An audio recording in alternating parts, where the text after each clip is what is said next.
America की एक state है जिसमें एक मुस्लिम ज़हरान ममदानी नाम के साहब हैं जो इलेक्शन में जीते हैं, जिस पे कुछ लोगों को खुशी हो रही है, कुछ लोगों को कुछ नाराज़ हो रहे हैं। मेरी तरफ से जो मेरा ट्विटर का जो मेरा ज़ाती अकाउंट है उसमें ज़हरान ममदानी की जीत पर मुबारकबाद की एक ट्वीट चली है। तो उसमें कुछ एक वजाहत सुन लें कि मेरा वो पर्सनल, वो मेरा ही ट्वीट अकाउंट है, मेरा ही ज़ाती है, और उसमें कोई भी चीज़ मेरी परमिशन के बगैर, मेरी मर्जी के बगैर नहीं चलती। बात साथियों के ज़िम्मे लगाता हूँ, ट्वीट करो तो मुझे भेजो ताकि मैं उसको पढ़ूँ, उसकी नोक पलक को दुरुस्त करूँ और फिर वो उसमें मैं ट्वीट करता हूँ। अब हुआ यह है कि हमारे एडमिन मेरे बेचारे बड़े काफ़ी मुखलिस आदमी हैं, मेरे साथ मुखलिस दोस्तों में से हैं, पूरा चैनल उन्होंने संभाला है, उनकी उम्र में बरकत है, अमेरिका में होते हैं। उन्होंने कहीं मुझसे रब्ता की कोशिश की होगी, रब्ता नहीं हुआ, तो उन्होंने एतमाद की बेस पे ट्वीट चला दी ज़हरान ममदानी की मुबारकबादी की कि भाई मुफ्ती साहब जब उठेंगे, एक तो टाइम का बड़ा फर्क है ना, वहाँ यहाँ दिन हो रहा होता है तो अमेरिका में रात हो रही होती है, तो वो चला दी। मेरी आदत यह है कि जब तक मुझे किसी के बारे में पूरी सही तरह से नॉलेज ना हो, मैं नहीं किसी की तारीफ करता ना बुराई करता हूँ। तो जब उन्होंने चला दी तो फिर मैंने कहा भाई मैं इनको नहीं जाती तौर पे जानता है, जब तक कोई शख्स को तजर्बा करके देख ना लिया जाए कैसा है, अच्छा है, बुरा है, तो मैं कैसे ट्वीट कर सकता हूँ। तो खैर मैंने एडमिन को कह दिया है कि वो ट्वीट हटा दें,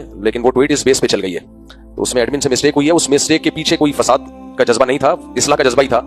लेकिन बहरहाल ये मैंने उनसे कह दिया कि मैं जब तक पर्सनली किसी को नहीं जानूंगा तो मैं उसके बारे में ट्वीट नहीं करूंगा। तो इसलिए वो ट्वीट हटा दी जाएगी और उसको मेरी तरफ स्क्रीनशॉट लोगों ने खींच के रख लिया, तो उसको मेरी तरफ मंसूब ना किया जाए। होता नहीं है मेरे ट्विटर अकाउंट पे ऐसा, लेकिन हो गया है, हो जाता है इंसान, सब कुछ हो जाता है मार्केट में। जब मार्केट में दुनिया की आएंगे तो मार्केट में सब कुछ होता है।